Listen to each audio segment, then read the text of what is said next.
Hello, welcome to this week's episode of Pit Against a Live Push Up and Call-In Show. I'm William Table and Legs, joined by my constant co-host Kevin SirSmurphington. Kevin, what's up? What's up? What's up? Pit Against a Live Call-In Show. If you'd like to be on air talking to us, you can be on air talking to us. Join our Discord, which is followed in a link in wherever. And in the description. Yeah, in the description. And then if you join the waiting room, we could pull you on air if you got a good take that you want to talk about. But you're taking the topic channel. Yeah. I'm not reading. Nope. So everyone's talking about it. Tell me, bans happened. Let me rephrase that. Everyone's talking about it. Emergency ban singular happened. ban. A singular ban happened. Yeah. If you haven't heard, LSS made an emergency ban. It seems like something. It seems like the fun new trend lately. And this one was on Kraken's Aether Vein in LL, because if you don't know, as Verdance with one of her, it's not a specialization. No, it is an Earth Wizard card, so she is the only one who can play it currently, but it is not a specialization, so the next Earth Wizard will have access to it. Basically, when she heals, she can turn that into amping her weapon. Her weapon, Kraken's Aether Vein, which got banned in this particular scenario, says deal damage, draw cards equal to damage dealt. You just amp your weapon to oblivion, blow a hole in them, and then draw your whole deck, and then throw the whole deck at them. Amp 15, the AB3, you draw 12 cards, you play Thrive into Fire Breathing, and every blue gets turned into 9 damage, and you attack for like 150.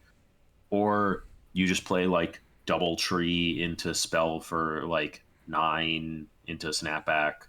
You keep both the trees, and then next turn you just have amp, and then you like Rampant Growth again on Kraken's Aether Vein. You draw another 12 cards, you deal another 50 arcane, and they die.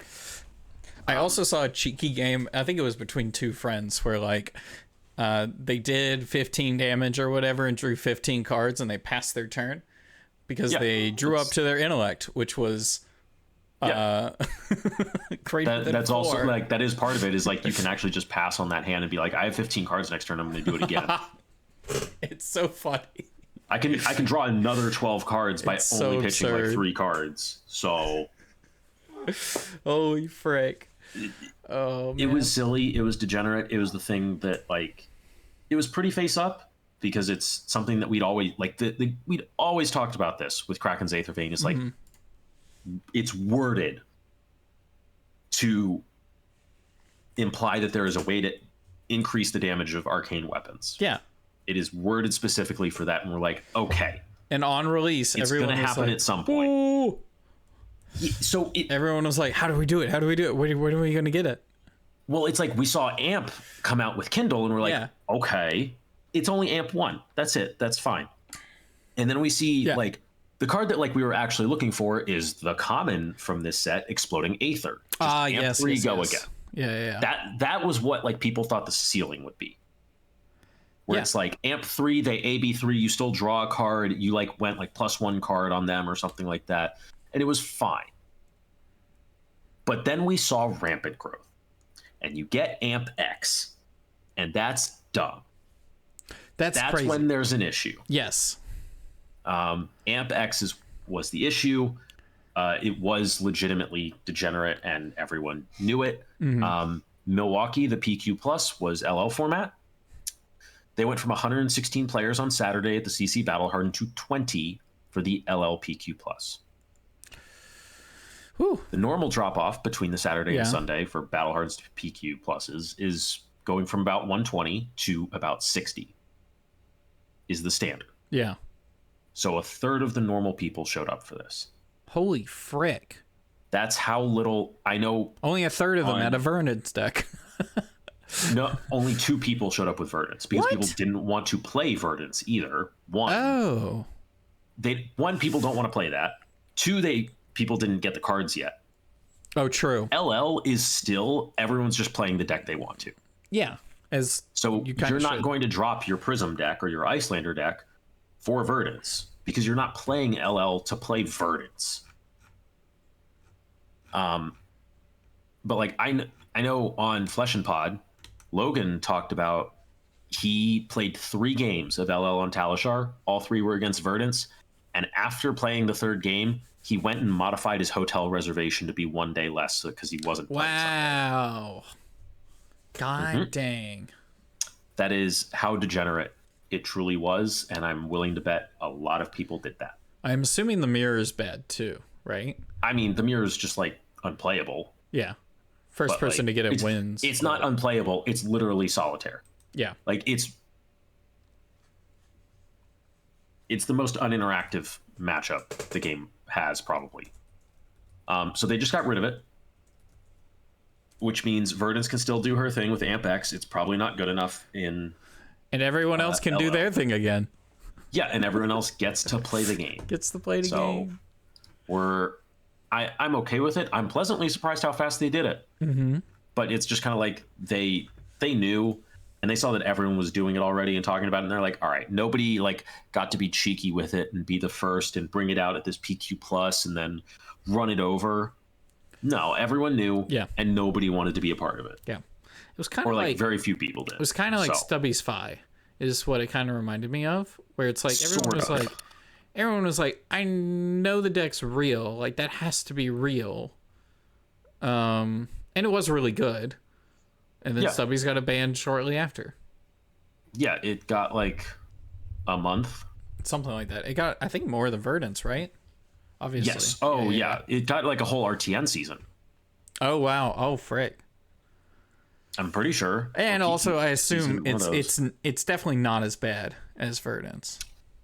Like, I mean, Verdance drawing 15 cards. That's insane. I think it's not as bad, but it is still obviously degenerate. Yeah. Like, but yes, I think it is technically not as bad. So I think it was a good choice by them. Obviously, I think pretty much everyone agrees with that. LL is back to being a good and interesting format that Rosetta still has massive impact on without needing rampant growth. Like Chain is absolutely crazy with some of the Rosetta cards. Viserai probably does very well in addition to that. Briar gets some good cards. Acilio can probably go. Acilio definitely gets to go play there, where he has all the books and Art of War with Lightning Greaves. Like, it's crazy. Like I think it might be. This is. I struggle on how to word this, but like the impact this set has had on all the metagames is wild. Like it's impacted everything. Yes. I mean, half of that is that the books were banned and the whole game slowed down. That is true. If Zen is still best deck, Florian doesn't get to exist. Verdance doesn't get to exist. Acilio does get to do his thing because it's really fucked up. Yeah. And then Aurora probably also does some kind of fucked up stuff because she gets Tome of Fjandal and Art of War with Lightning Greaves. She doesn't get Tome of Aetherwind, but I think she's pretty okay with it, and she gets to run Cash-In too with Crown of Dominion. Yeah. So I think they're like, we would have seen the Lightning Heroes step up to play because Lightning Greaves are kind of just crazy. Lightning Greaves are good. But I think the Earth Heroes just literally wouldn't be able to exist. Makes sense. Enigma Super doesn't exist. We have a very, like, it becomes a very, it might become an almost like,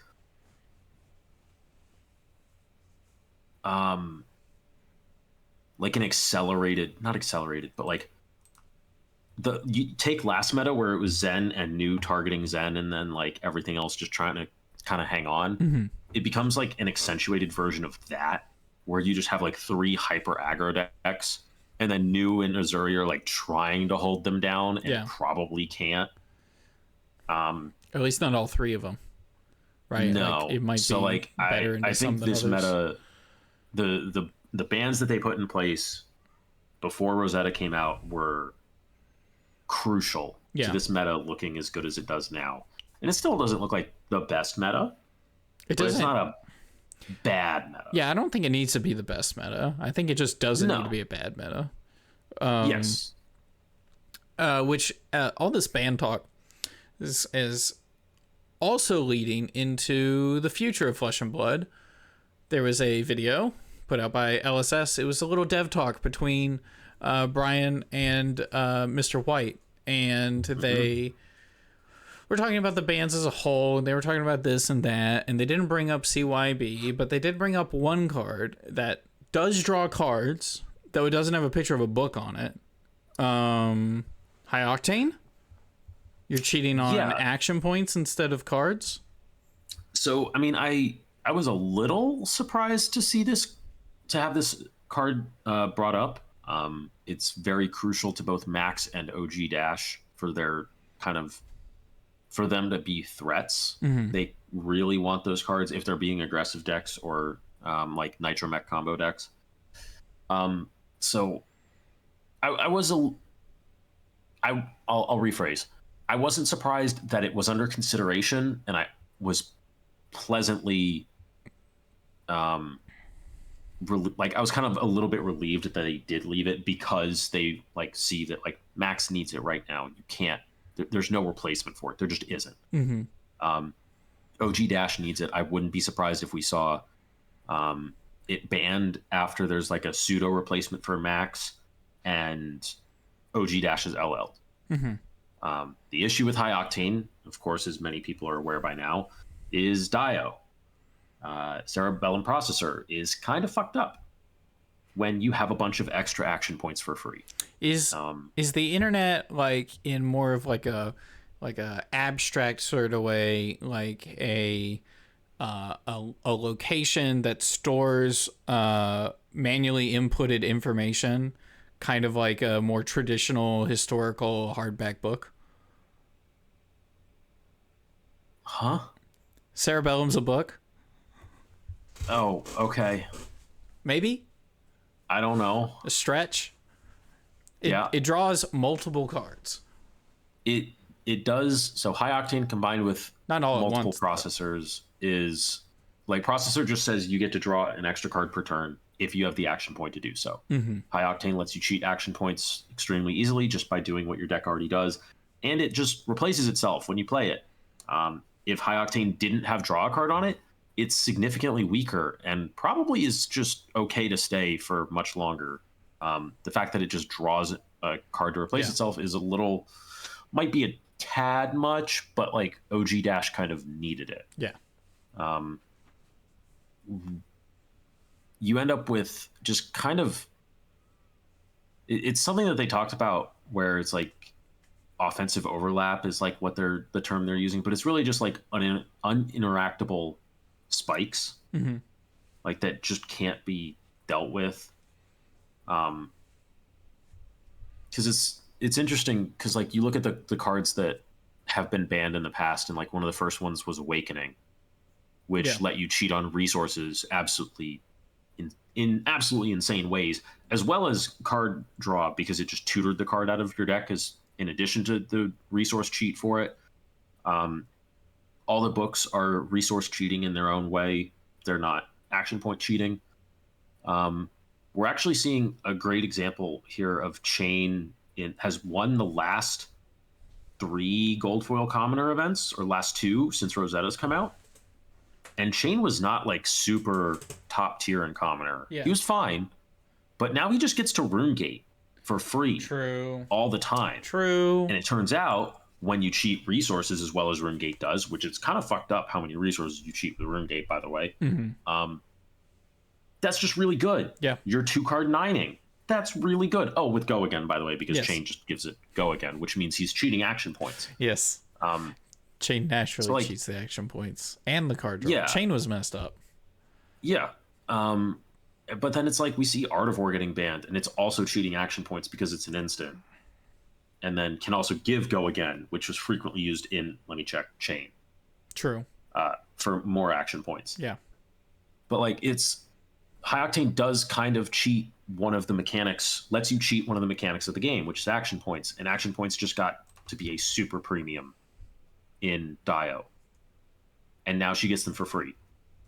Or she gets them for free and has the thing to abuse them. because because you can get extra action points on your turn by playing items off the top and cranking them. And the crank is itself a cost because you lose the item next turn. Yep. All that stuff. But like there wasn't a huge payoff. So like you'd have turns as Dio where you end up with 2 extra action points, 3 extra action points on a high octane turn because you just don't have the gun counters or something. Like we frequently wouldn't play high octane first cycle because it just didn't do anything. Yeah. We'd generate a bunch of action points and have nothing to do with them. And now we just get to draw cards with the action points. So I wouldn't be surprised if we went away from when OG-LLs and we get a set that gives Max a replacement where he has probably a piece of leg equipment that goes underneath the mech and has material text and has a way to make action points while it's under the mech. Something like that. I could see something like high octane. Now this would be, but I mean, this would be a real trade-off, but I could see something like remove material when this card is removed, the mech gets go again. 2 action points or something. Yeah. Something like that. I could see that. That'd be kind of cool. That would be cool. That would be good for him. But it's like it has to be under a construct, but then it can also go into other constructs down the line. Oh. It's not limited to Nitro Mech. I didn't even think about how in the future we are definitely going to have other constructs. We sure are. Oh my gosh. Now I'm excited for what other constructs look like. What if there's like, I think of like Deoxys, where it's like, there's like 3 different. Yeah, there's like different modes. There's like a more defensive one. There's an aggressive one, like one that maybe doesn't block and attacks for a lot, or has go again or something like that. Like, I don't even know. Like that's kind of so. Cool. There's stuff that they need to fill in that gap there for, but I think them moving away from high octane is one good for the game because it's like it's the thing they talked about where they don't want action points to be for free. And yes, Dio gets to kind of cheat on action points sometimes, playing items off the top of the deck. 1, you're cheating a card. 2, you're cheating action points because they're all actions. 2 or 3, crank lets you go up action points. So but like you have to. There's choices that have to be made in deck building for that. In high octane, you just get for free, and then you just bypass all of the restrictions they're trying to.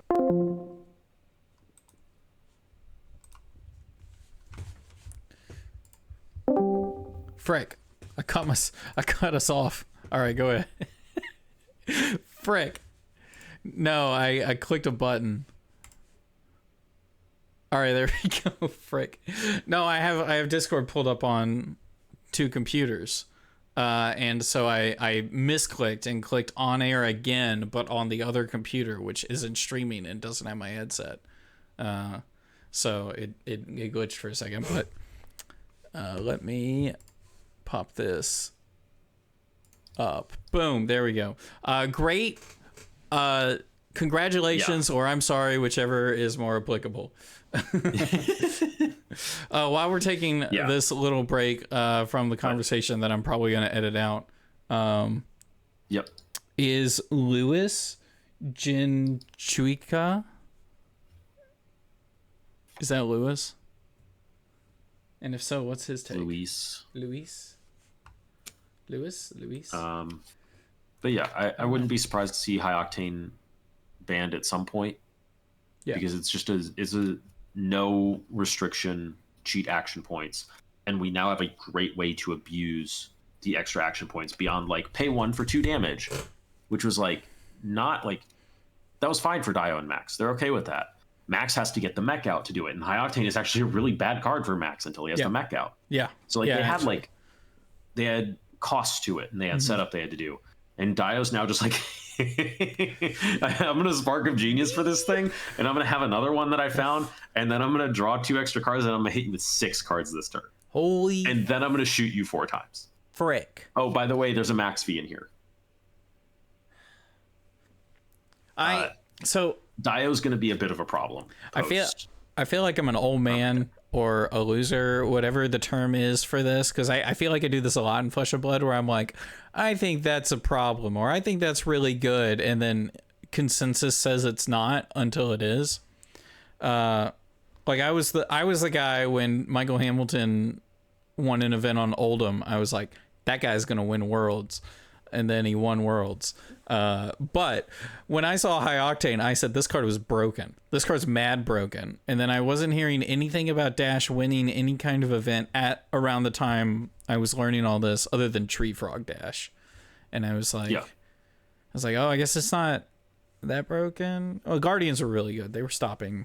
It was a fine card. It was a solid card for them. It was a power card, but like they didn't abuse it the way that Dio's about to. Which, by the way, hilariously, Warmonger's diplomacy is really good against them now. Because they can't activate Cerebellum Processor while they're Warmongers. That's really... Warmongers is such a weird card. That card is so wild. I had a test game against Mara this last weekend, and she got out like double processor with extra counters because of Plasma Mainline. And I'm like, block with 3 cards, Warmongers? And she's like, that's great. More. Oh, it's so and I'm good. Like, it just ate an entire turn from them. It was... I ran into Mara because I had to drop something off for Diana, and Mara was picking it up for her. And they were playing the Acilio deck that Taylor showed us. The Gigastack deck? Wait, Taylor? The one with a certain instant in it. I don't know how secret all these decks are. That one's not. That one's not. She was playing CYB Acilio, and I was like, and your thoughts on it? And she's like, I'm upset that I need to test this. She's so mad about that. Yeah. I think it's not a real deck. So it has one glaring weakness. Oh, well, that's enough to not be a deck, but go ahead. Yeah. I've talked with other people about it, and they're like, yeah, I was working on that deck, and I played some games of it, and someone realized what was going on, and they just full held an extra card in an arsenal until it was my combo turn, and they CNC pummeled me, and I lost the game. That's pretty funny. Like, that's all. That's actually that's great. So one, that deck will never beat Enigma. Yeah, because you will.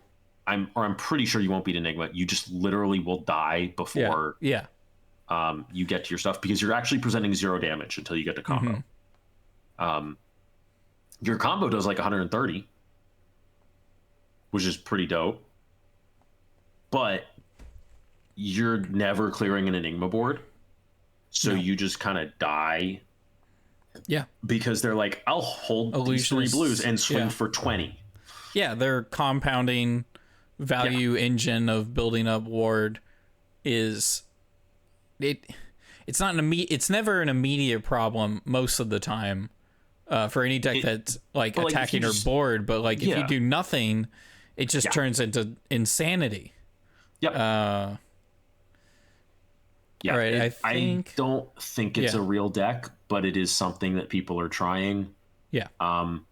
It's interesting because like she doesn't want that deck to be real, and I was more wanting it to be real, and I think she's doing more work on it now than I am, because I'm just like, it just one, I think it just dies to Aurora. True. 2, I think it dies to Enigma. 3, it dies to see like anything disruptive on its combo turn. If they just track where your combo is, which is not difficult, they just hold 1 disruptive card, you have to block 6, and you just lose the game. You don't even need to get pummeled. If you just have to block 6, I think you lose. God dang. All right, so I think we have a caller. If you want to grab them, and I'll talk to the audience for a second. Hey, how's it going? My name's William from the Table Pit. We do UPF content, Flesh and Blood content in general. We had a video come out recently where I made the Omni token, and if you want to hang out up here like Louis is about to do, then all you have to do is click on the link in the description, and you could be on air talking to us about your hot take, like the caller we have right now. Caller, what's your name? Where are you calling from? Yes. So I'm Luis. I'm from Guatemala. I have been following the scene since like early Monarch days or so. Yeah. So I've been part of the game for the longest part of its competitive existence. I love competitive gaming, like Heck in the yeah. sense of esports and a lot of stuff like that. Honestly, I've always thought that Flesh and Blood has the opportunity to become an actual esports like scene if LSS could play their cards right. You know how there was a scene for Hearthstone, there was a scene for Legends of Runeterra, even though they are funkier looking and they are video games at the end.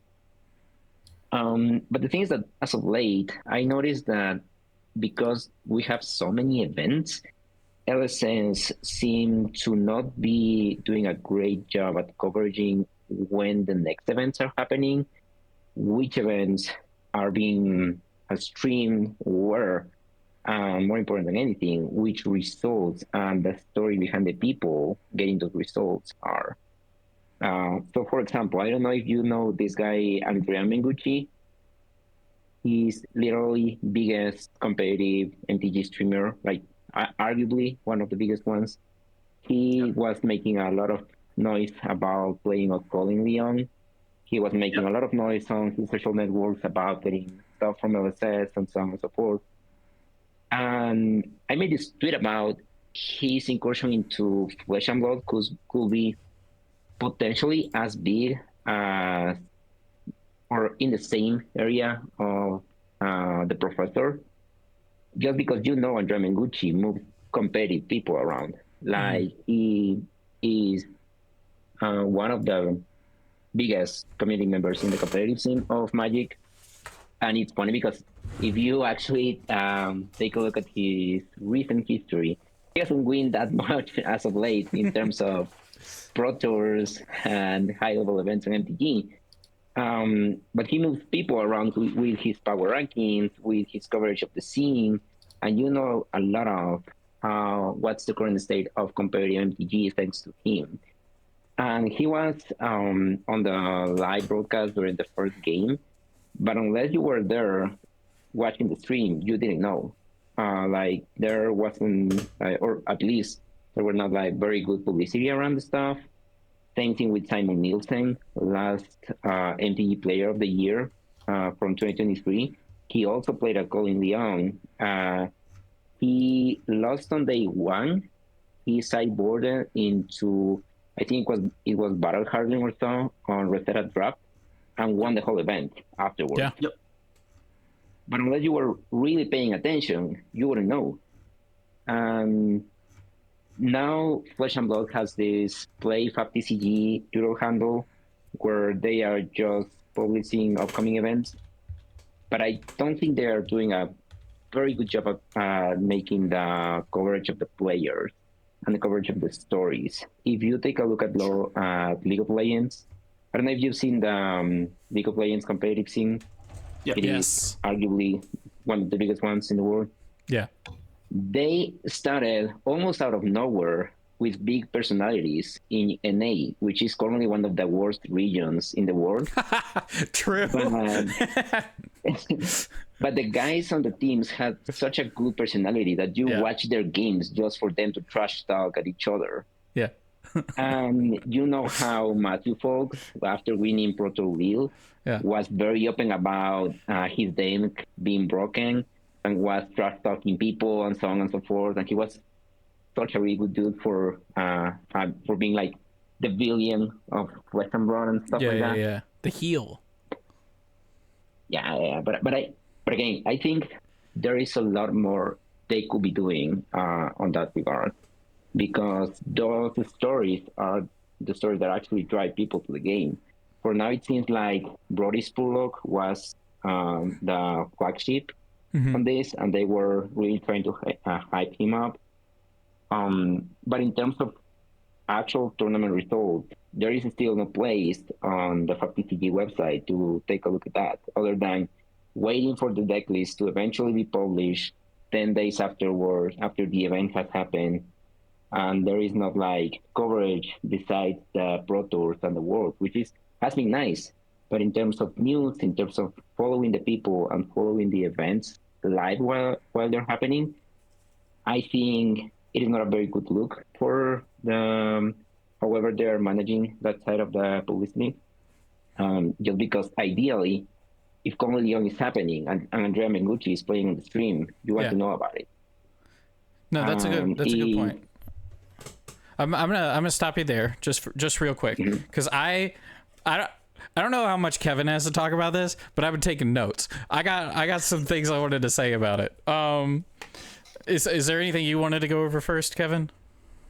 I think the biggest thing on my mind at the moment is that LSS is new to all the coverage stuff. They've outsourced a lot of their coverage so far in the history of the game. Like SCG did a bunch, Channel Fireball did a bunch, Savage Feats does a lot of their North America stuff, and has also done their some of their overseas stuff as well in APAC, if I recall correctly.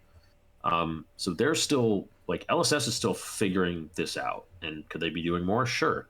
I think anyone who knew who Mengucci was knew that he was at Leon, because Mengucci they're following him on Twitter. Yeah. Yeah. I will say that. Yeah. I will say that. Frick. That when it comes to here, I'm just gonna start going through this list. I got like 5 things I want to talk about, so I'm gonna like spitfire them instead of like making them all talking points. The first one was that I have a coworker who Simon Nielsen is like his idol. That guy's like, he follows him on Twitter, he follows him on, on different YouTube accounts and stuff like that, like follows like what he does on other things. If his name is mentioned on the internet, this guy knows about it. And he asked me to bring some Flesh and Blood decks to work because he wanted to try Flesh and Blood. He's a diehard Magic player and he won't buy into another card game. He's sunk cost fallacy, the whole thing. But like, he wanted to try out Flesh and Blood because that's what his hero was playing. And so I completely agree that huge TCG stars coming into Flesh and Blood, especially professional ones, is really good for the game and something LSS needs to be pushing really hard. And they do push it some, right? Because Simon Nielsen got an interview during Pro Tour LA. And I believe, I forgot where, but they did talk about, maybe they didn't. I thought they talked about Andrea Mengucci at Leon on some post. They had him interview after his game. Okay. Yeah. Okay, good. Okay. Moving completely to the next point, which was he was talking about how there's not a good place for the events, like to know what's upcoming in the events. And Kevin had to hammer this into my head where the events page is located, right? So I'm a casual Flesh and Blood player who wants to get interested in the professional scene. I go to the Flesh and Blood website. I go to events, organized play, and then there's a list of everything. No, they just updated the site today. Okay. If you go to the front page and scroll down, it has upcoming events. Oh, so what I was going to complain about is the fact that it wasn't on the front page. I was going to say that. I was literally going to, because I've complained about it before. Yes, you're pointing at it. Yes, it is literally, they more updated events. that today. Okay. And it is before the rest of their news stuff. Yeah, so it goes the main logo, whatever the banner is, starting in Flesh and Blood. Yeah. How to start the game, popular products, upcoming events. That is much better, because I have complained a couple of times about how I feel like, especially like a really, really new player, like a really new to TCGs, is probably like, I don't know where events are. It's probably under events. Maybe it's under conventions, event locator. Like, looking a little bit. Yeah. Especially if you don't know the jargon. Yeah. Yeah, because that banner doesn't start at the top of your screen as well. You scroll down and then it moves up. I also hate that. Yeah. But like, it is just there on the front page. It has its own section that's not just the thing at top. It's just like there's a Battle Hardened in DC, there's the World Championship in Osaka, and there's a Battle Hardened. Oh my gosh, it's at the end of this month. Yeah. Frick, Worlds is coming up fast. Okay, the next point is we were talking about player. You were bringing up player personalities being tracked from event to event, and I think a large part of keeping track of players from event to event was specifically not the analytical casters we have in Flesh and Blood. And we have lost a few, or they've been getting busy lately, of some of the best, like, more premier ones. Like, if I'm not mistaken, correct me if I'm wrong, I think Sam took a break for a while, or just didn't have events he went to. Am I thinking of that wrong? He had like a month where he had other stuff he had to be doing. But it was not. DM Armada doesn't cast as much as he used to. Yeah. He did do a cast recently, but he doesn't do it as much as he used to. We used to have other casters that were in the game that aren't in the game anymore that were pretty good about keeping up with players, but... I will make a note here on this as well. Mm-hmm. The scene has only gotten larger. True. And we have had more players cycle through the top results in, like, the turnover from, like... Because the same people who, like, topped, like, 20... Like, Nats in, like, 21 were topping Nats in 22. Mm-hmm. The same people who were at, like, the top of calling Indy 22 were at Nats and Worlds and Nats 22. But then, like, the difference between 23 and 20, the Pro Tours, the difference between the two Pro Tours in 2024, I don't think there was, like, any overlap in the top eights. Mm-hmm. Shoma hadn't been to any big events before. He had no big results before that. Xing, Sung, and Pudding, both top 8 in Worlds, which I mean, that's huge. Yeah. One. No, that's massive. But, like, that was the storyline, but, like, everyone knew Pudding Tam as the ninja master, and, like, that storyline was talked about. The thing, part of it, I think, might be you don't have a lot of time between top 8 being figured out and top 8 the next day to write and publish the storylines for 8 people on, like, 8 separate pages, where it's like these events evolve fast. It's also hard when the person that wins the event is somebody who has only played a Pro Quest before and then goes on to win Worlds, and then it's like, what do you talk to this guy about? And then he wants to do a really short interview afterwards and then doesn't go on any other content, and you're like, I don't know anything about our second world champion. Frick. But he didn't want to. That's fine. He's shown up to the last 2 PTs, or I don't know if he was actually at LA. I don't think he was.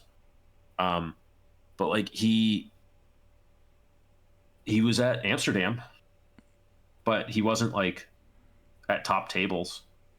Yeah. He was chilling around middle tables. Yeah. On day 2, where I was. Yeah. But, like, I also think it's getting to the point where, like, overlap recently. You could, like, if I could put a name to everybody that I follow on Twitter, I feel like I could probably put half of Worlds, not just Worlds, but the calling associated with Worlds. I could fill half of both of those up with people that are in my timeline on Twitter and just be like, there's so many people and any one of them could probably take it. Yeah. It's a big game right now, and so storylines are hard to follow. It's only been growing too. So my suggestion on how to fix storylines, moving on to the next point, is LSS should be tracking LO points for players. I've brought it up before. I'm bringing it up again. We need Player of the Year, and Player of the Year determined by how many LO points you earn. Not by LL points. You do need to actually distribute that through top 8s. Because that's a good point. Maybe even like you 16 or just something. Do LL points. No, you're right. It's like, oh, you got 300 at Worlds. That's it, because nobody can. You're right. I already forgot about otherwise. That. No, I mean, keeping track of player LL points, I think, is important. Player of the Year should definitely be something like a multiplier, where it's like you know, you get Yeah. a point for 32, you get 2 for 16, 4 for top 8, 8 for first place or something like. I don't know. I'm making up numbers, but the idea is like something like that where you get more based on how well you place. yeah, and then I'm it's also 100% down weighted for that. on an event, right? So if Brody wins, you know, all the battle hardens, maybe that's equal to like twice the amount of points you get for winning worlds or something like that. Like, One thing in that regard, sorry. No, yeah, go ahead. I can follow that up. So you're saying that you already know most of these people anyway. Like you already kind of can predict top tables, even if someone has a bad tournament or so. But you barely know. Like for the most part, you wouldn't be surprised at this time when people top 8 at events. And doesn't it make it easier actually if you've already been tracking them? Like at this point, LSS should know, for example, all Pablo Pintor's history. And if it is brought up into top 8, everything should be ready even before the event starts. Same for players like Yuki, Hamilton, so on and so forth. So if anything, the fact that the team is larger and that these players are very well known to be in favor of LSS in this regard. Yes, I mean, like there should be players that they have profiles on that they can do stuff for. Like you say, Pablo from EU. There's a couple other players from EU that I would be keeping my eye on. Max Klein in particular, who top 8'd LA and Baltimore Max Pro Klein's Tours. so good. Yuki 100%. Nick Butcher and Matt Rogers probably, as well as Hayden Dale and probably a couple others from the APAC region. Shoma, like obviously anyone who's won a Pro Tour should be on file, quote unquote. But I mean, like, I feel like you but could I think there's go ahead. also a distinction between like a calling event where you may not have as many people, like a battle harden where Pablo Pintor is there. Yeah, you can pretty confidently say he's going to be at top 8 or top 16. Calling, it's less likely, but he's Pablo. He might just do it anyways because he's insanely good at the game. But then you go to a Pro Tour, and we have people that we just have never heard of showing up and winning these things, like just running these things over because they're that good at the game, but they don't travel as much for the mid-size events. Like I hadn't heard of Arthur before LA, and he just played beautifully in top 8. All 3 games that I watched, he played fantastic. But like, sure, they're going to have some, but they're not going to have them for all of them. And I wouldn't be surprised to see top 8s that we don't recognize any of the names. Like if Worlds comes around and we don't recognize any of the names, I wouldn't be surprised, or I wouldn't be like wildly surprised. But like, I feel like I feel like you'll look at an event, and I guess I'm thinking of like the top 64 or whatever, and it feels like half of those people are people I definitely know. Yes. From Twitter, and maybe they don't have like a really long like track record. Like at Worlds, let's say Taylor Crawford was in the top 64 and was something they needed to think about and talk about, and he was going to be on stream for round, I don't know, 3 day 2 or something like that.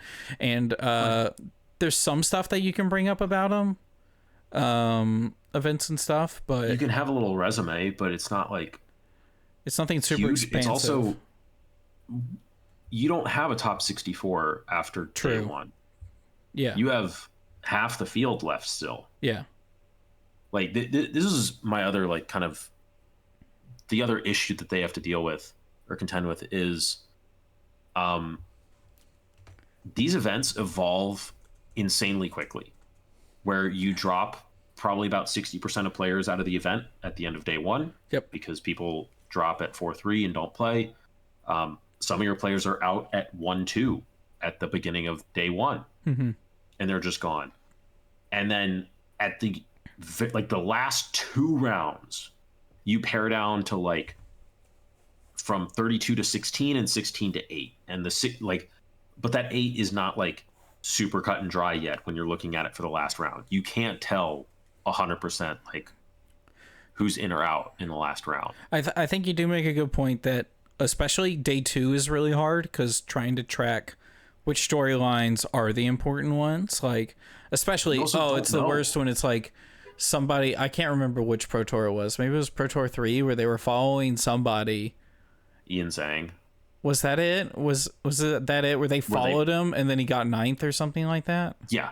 They put him on stream for his win and in, and he ended up 9th because they thought it was a win and in, but there were X3s that didn't make top 8. Yeah.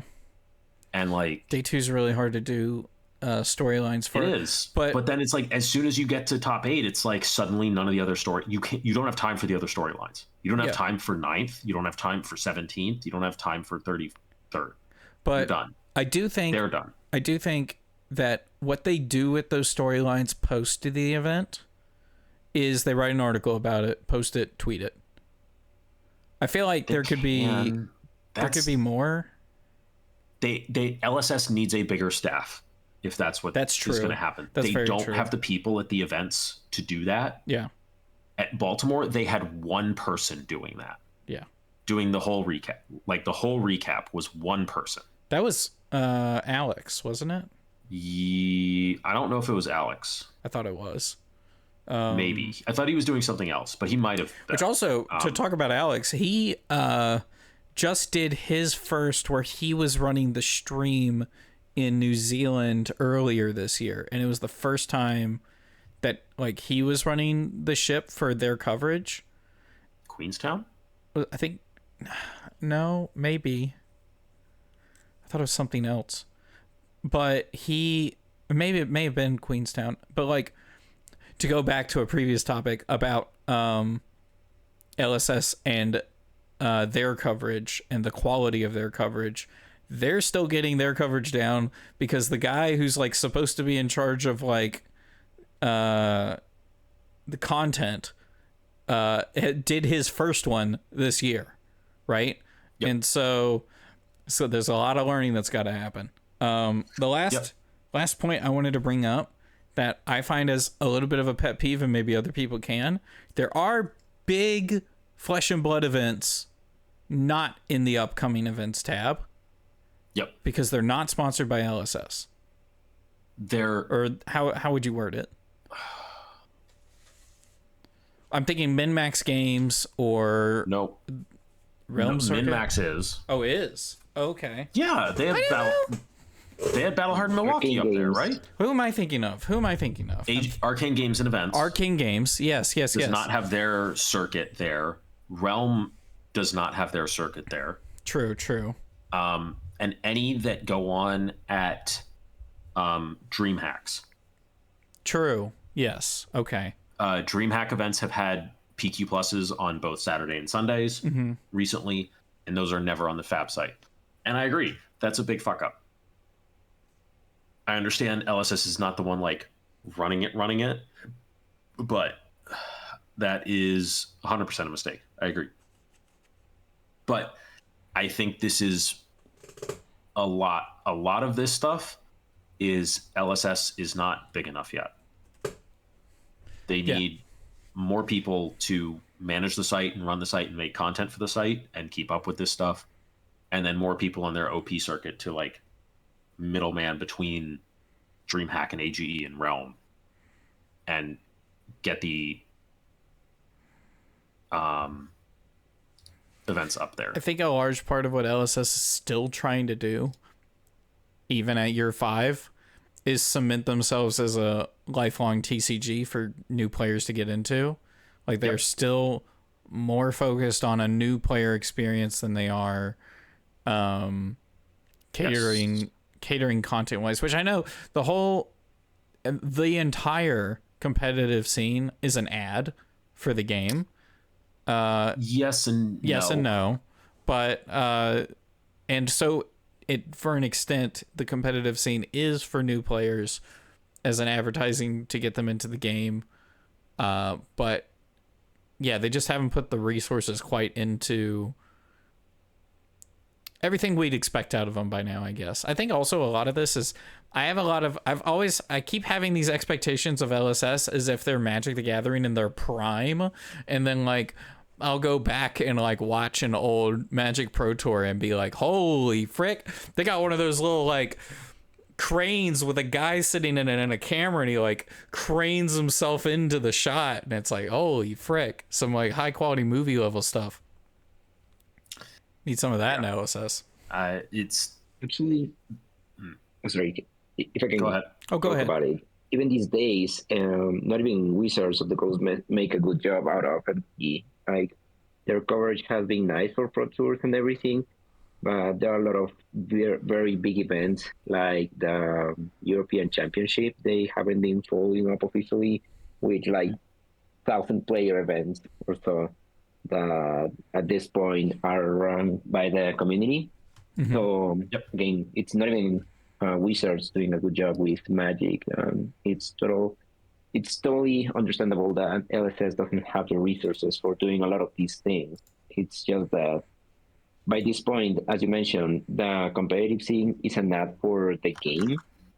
But the thing is that the game is very competitive by nature. So you may as well just dive into that and try to make the best out of that competitive scene.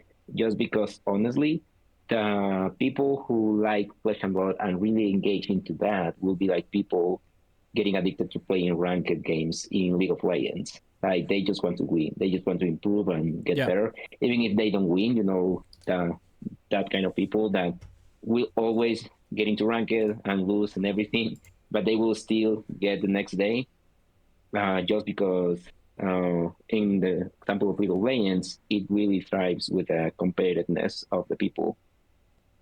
Sure, but at the same time, they need to have a way to onboard players. They need to have a way that's like everything has turnover. That's simple. And you have to expect turnover, so you need new players in order to fill in the turnover gap. Yeah. Like, getting a new player is harder than keeping an old player, but keeping an old player is sometimes futile. You need to eventually be bringing in new people, and so maybe their focus is more on new people than old people, even if just a little bit. Like, and it's not like they're neglecting people. It's or us. Yeah. It's just that their focus is slightly the other one focused. Which, like, all of this to be said. So one, they I think are doing a great job of actually getting new players in, because the First Strike product is fantastic for it, as well as the Learn to Play booth they've had at every event, every SCG event. They look, not just LSS events. They look striking. They look awesome. They do.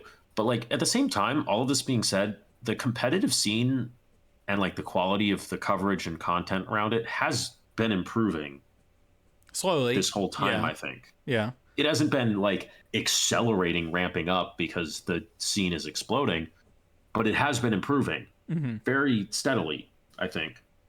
Even if it has a ways to go, they're not, like, slacking on it. I wish they would tell us where the next Pro Tour is, considering PQ's start for it next week. But it's in April. It's in Europe. It's in Europe. It's in Europe, April. so I know the dates. I'm not going to try to win. We know the dates, so they're giving us something. But, like, they have stuff to work on still. They always will. But I'm pretty happy with where they're going and how fast they're going. Well, I think we've gone over most of your take. Is there anything else you wanted to talk about?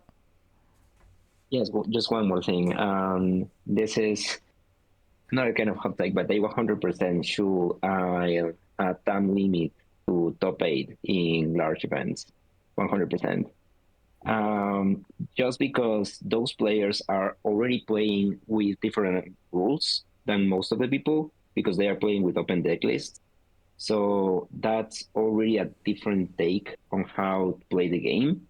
And I know for sure it will be very hard to implement because you cannot have a tie or anything like that, but something like a priority system where you have like 1 minute or so for taking decisions and stuff like that. I honestly don't know what's the best way to implement it. But the reason why I'm bringing this up is just because in chess, keeping track of time is another skill on itself. It's something that you have to learn to do. Even right now, in almost any TC game, you have different rule sets depending on the competitive competitiveness level of the tournament. So you will have Pro Tour level rules, calling level rules, armory level rules, so on and so forth. But honestly, for having, I know the gameplay itself may be affected by this, but in the end, as you mentioned, it is an ad, and you have to be like aware of that. Just because you know how a lot of esports grow, just because one player is very invested into that, and then they invite their friends to watch a stream live, or they invite their friends to watch an event. And if that event is a 2 hours gameplay between an only mirror, then it will be very. Then I would be hooked because I freaking love all the mirrors. Yeah, but no, but I do know what you're saying, though. I do know what you're saying. I personally have zero idea how they would implement time better, other than just training their judges to monitor something like that better. So you can't chess clock it. It doesn't work. Yeah, FaB doesn't work like that. Yeah. There's too many priority windows, because then it's like, what are you shortcutting? What are you not shortcutting? Mm-hmm. I think the only way to handle it is judges and giving them better kind of guidelines. And also half of it is like judges being aware, because the rules, as I understand them, or the guidelines that are given to judges, as I understand them, is they should be able to look at the player's hand, find the like two or three pretty face-up play lines, and then I've heard this, give the player another like 30 seconds to decide between them. Because one, the judge might miss a play line that is more complicated and requires more consideration for whatever. But they should know enough that they can determine how much time a hand needs. They look at the Kano combo hand and realize, okay, it definitely needs X amount of time as opposed to Y. This is a hand that you're going to be more lenient on, and you're not going to attach numbers to, like strict numbers to it, because that's not how it works. And is that like, for top 8 or just when like a judge is called? So it should be for any time a judge is watching a game, essentially. Like that's just the standard for the way time, like slow play works. I think I had it in my head that like a judge will only call slow play if in like competitive, not professional REL.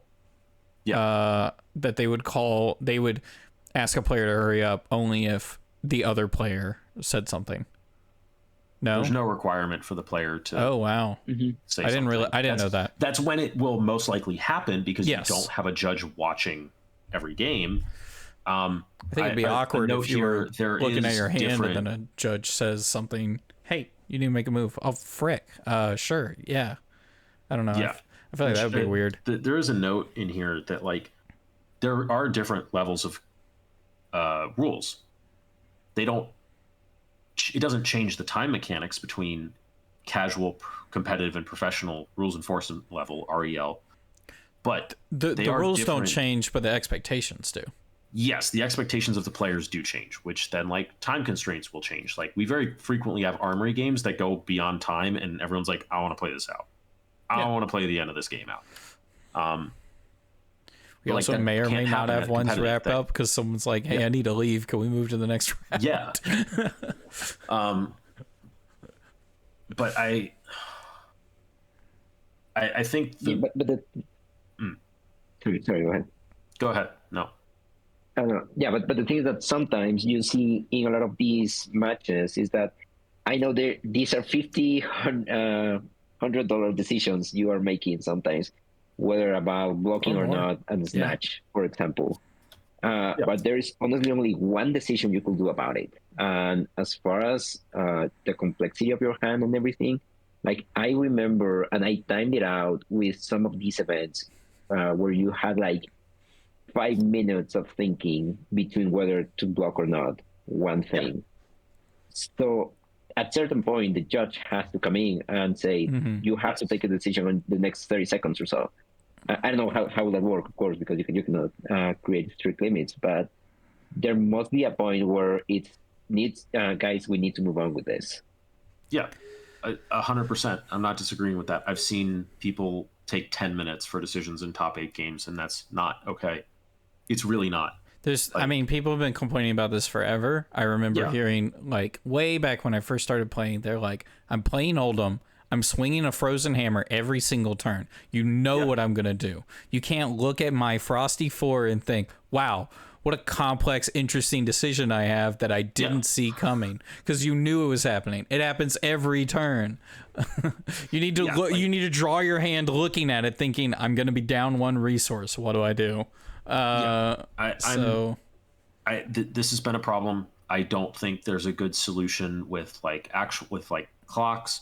I think it's just the judges have to get better at it, and this is something that, like, I don't know. I didn't come from Magic, but this doesn't have the same reputation. I haven't heard this complaint nearly as much in Magic as in Flesh and Blood, and that's because Flesh and Blood has, like, more turn cycles to the game where, like, things kind of reset every turn cycle, and you're playing a new hand every turn cycle. Your choices aren't, like, fully compounding where it's like, this was my 1 drop, this was my 2 drop, this is my 3 drop. It's, I play this 4 cards, I have a new 4 cards. Okay, I have to think again. All right, I have a new 4 cards. Magic has to play 3 games in the same amount of time. So typically people are like racing Magic. Oh, go ahead.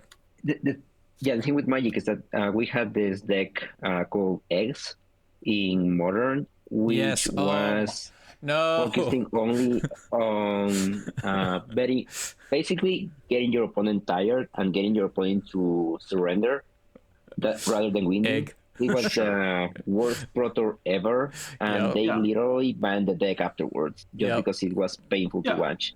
Yeah. That's fine, but, like, I don't think Flesh and Blood has that problem with a deck. And if we have that issue with players, I think the judges need to be the ones to deal with that. And I think we need judges to stop being quite as lenient as they have been.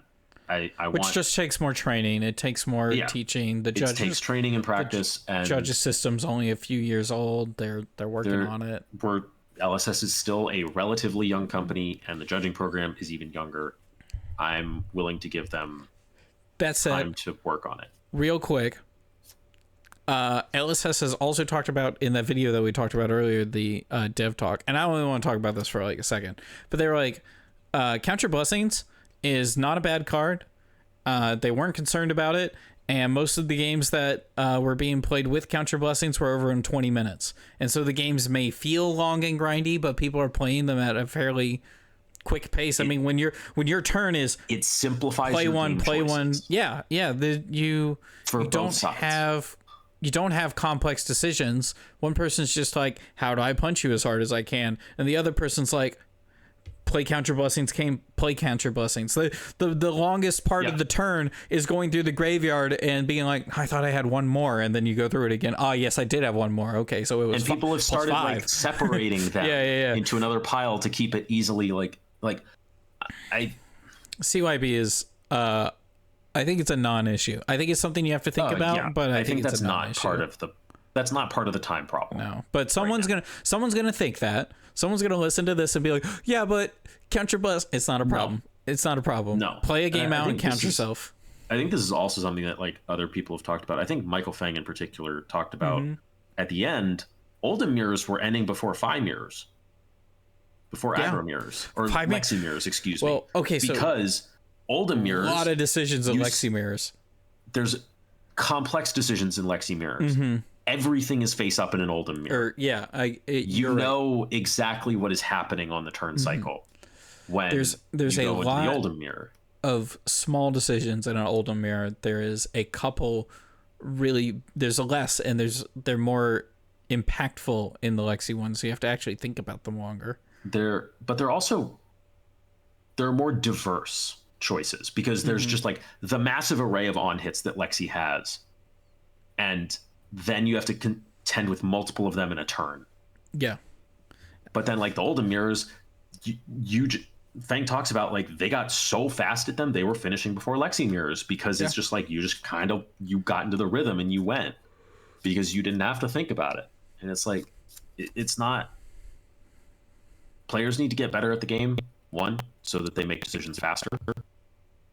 The game is very complex, which is why it can take a while to think through the decisions. Mm-hmm. But also judges. Judges will just have to get better about enforcing time constraints. But also, it's on the players in the game to recognize when they're not playing fast enough. Because I know that this is something that other players have talked about, where they're like, we're both still at 30.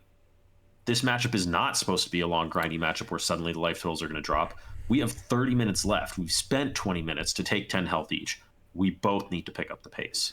That's something players need to be aware of. It's a trait or a skill you need to practice is time management, because in the same respect, there's a lot of players, especially newer, nervous, younger players, they'll finish a game up in like 7 minutes and they lost so bad, and it's because they just did not think through any single thing they were doing throughout the entire game. They were just like full playing on instinct. And some people definitely, there's a Go proverb that goes something like, if you lose and have time left on the clock, you lost because of the clock. You lost because you didn't take enough time. If you lost and there's time on the clock, you didn't take enough time. Which is not the case necessarily in Flesh and Blood. No. However, the point still stands. But like it's a balance. Yeah, you need to spend enough time, but not too much. But I think it's also going to be a factor of this game where you have as many decisions as we get in the game, that games can go long. Even games you might not expect to go long. But yeah. Well, yeah, but in that case, so just how the warning or penalty system will work in a top 8 final or in a top 8, where if you're giving a warning for the next match, but there's no next match or something like that, like, I think it comes from it. It needs to come from both LSS and the judges into how to implement these sort of penalties. Maybe not losing the game, but losing whatever IP or whatever they can, just to enforce these rules. Yeah, I mean, yeah, they will have to have penalties on slow play, and I'm pretty sure they do, which is caution, warning, match loss. For caution, warning. Wait, is that the whole timeline, or is there a couple other steps we're missing in there? I think that's the whole timeline. You have received a caution. You have received a warning. You have received a match loss. Holy frick. If you are seen to deliberately slow play 3 times in a game, oh my gosh, you just get a match loss. But they have to say something to you for the first 2. Yes. If you still then slow play, that's on you, my guy. Come on. Yeah. You're right. Like, for some reason I assumed the penalties would be different, or maybe like game impacting or something like that. But it's the third one sure is game impacting. True. But like, I guess at a point that he could be arguing is that, like, you can strategically get a caution and then a warning. You can get the first 2. I think the warning sticks with you for the rest of the event. Oh my gosh. Okay, save the warning for the caution does not, because it's like, okay, you took too long here. You need to pick up the pace, and if you pick up the pace, it's fine. Whatever. You took time on this decision. The judge disagreed that you needed that much time. Whatever. It's washed. I'm pretty sure the warning sticks with you, and that's the way those work, because like you get warnings for GRVs, game rules violations, where if you like mechanically do something wrong, you look at a card when you shouldn't, you draw up to 5 cards or whatever. That's something that goes on your name for the event. If you do it again, it's an IP2. So okay, wait. I slow play or something like that. I don't know the exacts off the top of my head. I know where to find them. No, you're fine. Yeah, you're right. That. Yeah. But, that's crazy. I thought it would have been more warnings or something involving IP. I don't know. The judges spend a lot of time arguing about this, and I mean arguing and getting angry about this kind of stuff. I let the other judges do that. That's not me. Yeah, I'm an L1 for fun. Yeah, and so Well, they're an L2 for fun because they find that, like we find this arguing fun, they find that arguing fun. Okay. So, thank you so much for the call. It was a really good. Well, it was 2 takes, really. Set of takes. It was actually really good. I like that. Is there anything you want to shout out? No, like our Patreon. Shout out your Patreon and the casual players actually everywhere. Yeah. Shout out to the Latin America community. We're finally getting the game officially. Yes, I saw that. I'm so excited. And it's funny because if you ask people, the nationals of Mexico already happened, and it was totally community driven. It wasn't a random LGS. It was like a smaller event to a Magic event. But still, it's really nice that LSS is finally taking care of the region. I'm excited about it. Yeah. Hey, cool.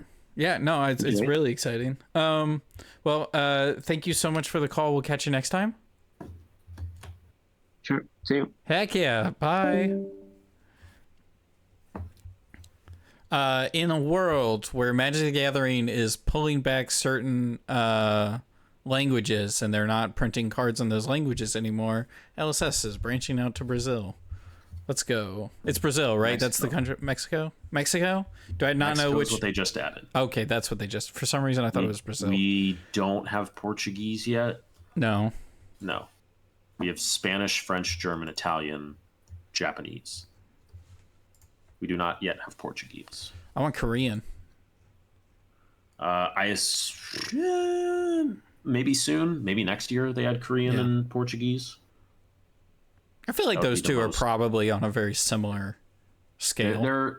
They're getting close. I think Portuguese for Brazil might be a bit higher up than Korea I agree. at the moment, but Korean will show up eventually. Because there is a number of Korean Flesh and Blood players I follow on on Twitter. We have FAB in Mexico, Chile, and Brazil. That's super cool. I actually didn't know about Chile. Like I knew Mexico and Brazil, and I couldn't remember which one was the more recent addition, but I didn't know about Chile. That's actually super cool. I think we're going to, you know how at the end of every Tommy Fresh episode they talk about how they were going to bring on Charmer, but they don't have the time. Well, I feel like LL Weapons we don't have the time for consistently, so we'll talk about that eventually. One quick thing, I guess, if you have time for it, is the Dash Armory take. Armory the deck is bad. Yeah, so the original take, I'm going to read it real quick and then we can just read it word for word, please. Word for word. Now that we've seen the full deck list, I feel more comfortable in saying the Dash Armory deck is a softball play that falls well below my expectations of LSS. Looking at the Bright Lights file and only elaborating on the stuff that already worked is disappointing. Implying that the new mechanics that were showing up in Bright Lights weren't very much pushed in this. Scrap and Galvanize. Yeah. I assume are the ones they're talking about. Yes. Okay. Let's. If I was designing an exciting product that was allowed to inject original mechanics into the game, I would begin by crossing off every card at Blackwing Studio has in a published list and work from there. There's a lot of richness in Bright Lights to elaborate on. Why more IO crank stuff? This is from KC. This is from Casey? Yeah, this is from Casey. He's an SCG employee. Yeah. Is he just trolling? I don't think he is. I think he fully believes this. Because he went on to talk about it with somebody else a lot. Yeah, this is Casey. No.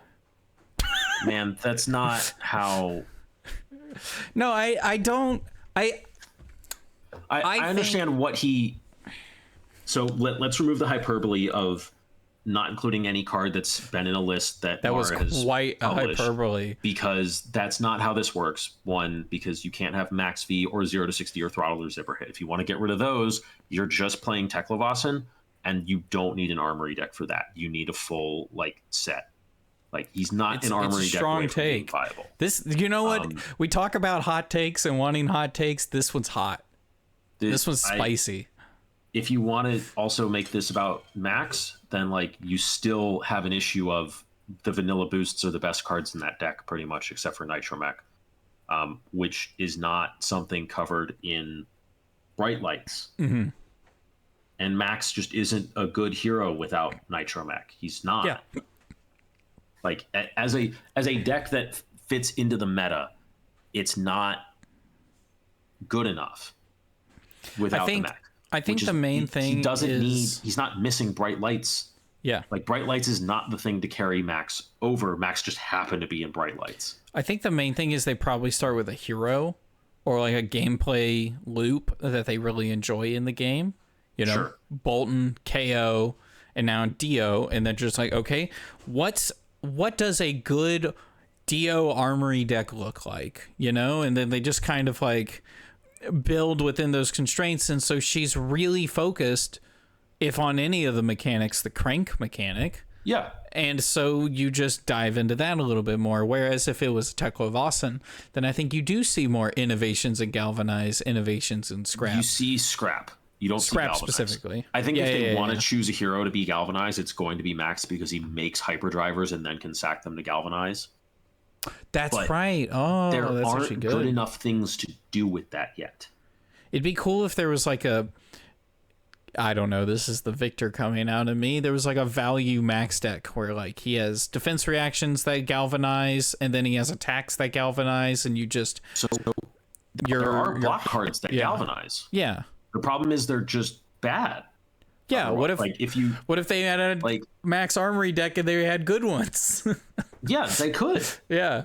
They actually could at some point. Like if they printed a slightly different weapon that's not Banksy, if they just had like a 2-for-3 Banksy that you didn't need to have cranked an item to swing it, that would probably just be a good weapon for him. They could make Galvanize his thing, but other cards have to be introduced. And if they wanted to go that way, they absolutely could have. I think they wanted to push Dio, because one of the things that I do notice about the deck, there's no high octanes in it. No. There's a lot of crank items. There is a lot of crank items. There's like 18 crank items and 3 steam canisters. Mm-hmm. Crank is pretty important. Yes. But it turns out crank is a pretty good and powerful mechanic. And I think if you want to argue that you can't do Dio without crank, it's pointless. It's like her whole thing is playing items off the top. It's her hero text. It's her hero ability. Yeah. If you wanted to look at a different mechanic from Bright Lights, if you want to look at Scrap, they do a Teklevasen deck. If you want to look at Galvanize, figure out a way to do it with Max. I'm down if you want to say that that's where they should have gone first instead of Dio, who's doing all right. She's not like crazy good, but she's solid. Well, that's kind of what we said about KO too at the time, and then they came out with his. So sure, which is actually a very good way to. I'm gonna interrupt you just a bit. Amy was talking about how armory deck's supposed to be for new players. Yes. You know, if a deck is pretty good already in the meta, and then you come out with an armory deck for it. I know they play in these at advanced, but like it's still like it seems to work really well. They can see far enough ahead to know that KO is going to be decent, and then they give him Sash, and he's still going to be a pretty good deck, and it's how he competes with the Mistveil heroes. But like, I think this deck did what it needed to do, does what it needs to do. This is a good, solid armory deck. As if somebody wants to start playing Dash, who is the aggro mechanologist who's going to be around for a while, also. Mm-hmm. This is like a pure, kind of a pure aggro deck that like takes a little bit more than like Azalea does. Bolton is a very mid-rangey deck. KO is fairly mid-rangey. Azalea isn't like an aggro disruptive deck, but Dash requires players to go just like a little bit deeper on some of their play lines. But like I think they did well with this product. If you want to argue that they should have gone for a different hero, I'm open to that argument. Yeah. If you think that this one was a mistake because they didn't do a different hero, I'm going to disagree with you. I think I want something out there as a payoff for Dio before High Octane gets removed. I think I want the same for Max too. True. I think one thing definitely that people are looking at this product as if it's like a mastery set that's for the class. It's not. It's a master. No. It's an armory deck for the new player for the specific hero, right? Savage Sash that also doubles as an extra expansion slot. Yeah. Yes.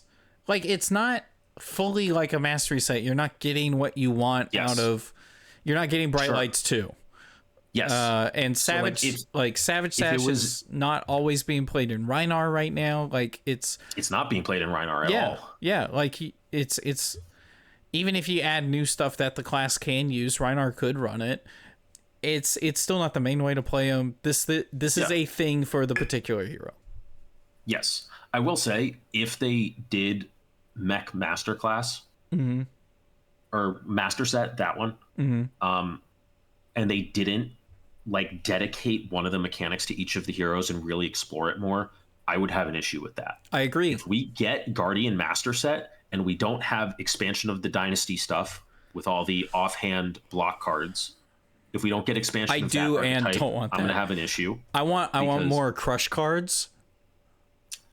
Yes. Or Crush Payoff or something like that. Or something similar. Yeah. Some way for Bravo Dominate to be more relevant. Yeah. I don't think I want more block cards, more clash cards for Victor. None that make gold. We have enough. It's good. Yes. You're fine. We don't want any more of those. And then I want something for Betsy. Okay. And I want something for wager mechanics for Betsy. I'm gonna read a few more community notes. And Andrea said that it's an interesting take. Data Doll is the Galvanize hero. And, she could be. And Mech Master Set should be Wall of Cogs. Sure. Oh, also, that's a completely missed point. Master Class would have been it's a class. It's for a class. Yes. Master Class. Nah. I feel like they missed it right there. I think they legally can. Okay. But fair enough.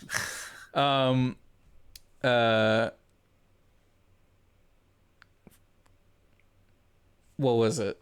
Just something. Whatever. Adult Data Doll because specialization broke CC and then printed Zen literally. I mean, you can say that about anything that they didn't print and then print Zen. Like, yeah. Yeah, Bonds of Ancestry was a fucked up card. We know. They restricted it in LL. It says draw a card. It says tutor a card. It does. It says tutor a card out of your deck. It's absurd. And play it. That card's absurd. Okay, I still maintain if Bonds of Ancestry didn't have its cost reduced, it would be fair. Do you think that's something they slapped on at the very end, or something they were working with the whole time? No, I think it's something they were working with the whole time. I think they just didn't have Zen the whole time. Okay, fair enough. Because there was a year and a quarter between those two sets, between Bonds coming out and Zen coming out. Okay, I will say that Casey, that was the hottest take I've seen in a while. You get that award. Yep. We understand maybe the idea of what you're looking for, the intent, but don't agree with the specific take. Also, seeing Mara called out was funny to me, but yes, but also people, you don't have to do that. Well, no, I mean that was her being the face of Dio. That was his point of don't just do what's already happening, which is this is them saying we're going to adjust the direction of where stuff is going. All right. Well, I think that's it. Unless you had anything else you'd like to talk about. Nope, I'm good. What events are you going to? So I will be in DC for part of this weekend. I drive up tomorrow. I'm going to play the Super Armory tomorrow evening. Mm-hmm. I'm not going to play the Battle Hardened because I don't want to play Sealed. I don't want to spend $70 to play Sealed right now. Fair enough. I'm going to play the CC side event and probably do an on-demand draft. Heck yeah. And then I'm going to do some testing, some CC testing around it.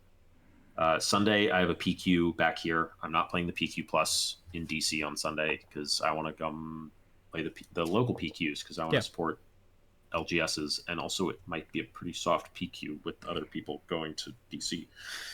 Fair enough. It's also a draft PQ, which draft is great. People may be less experienced in. Yes. Than I am. So the draft is a decent shot for me to get my invite to PT Europe. PT. I will say I had a tweet earlier this week where I said that packs are for drafting, not for cracking for singles, and that blew up, and I got into a lot of arguments over it. But then I had a few people. I did not notice that. Yeah, there was a couple of like Twitter chains of conversations. So sure. I don't know. A lot of people sensitive. Buy packs to do what you want with them. Be responsible. If you don't have the money to draft, don't draft. Play CC, and then that's it. You have your deck for the entire time. Sure. Yeah. If you don't have the money for a deck for CC, figure out another format. If you need a $6 Majestic, don't open packs. Buy a $6 Majestic. Yes. If you want to play CC, go buy your Majestics for $6. Yeah. If it's Felling of the Crown, sucks.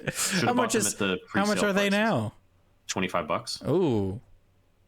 Plow Unders too. Ooh. Oh, that reminds me. I need to buy some cards because I don't have my deck completely together for next weekend. Yeah, the next weekend or so. And Star City didn't have the cards I was looking for. I have 6 PQs this season. Woo! I have 1 next week, 2 the weekend after, which are the Roanoke ones, 2 back in Richmond the 3rd week, and then 1 more back here the 4th week. And then I go to Osaka 2 days after that. Heck yeah. So I'll be at Worlds if anyone else is going to be there. Heck yeah. I'm not playing in Worlds. I don't care. I want to be there. I think that's it. Yeah.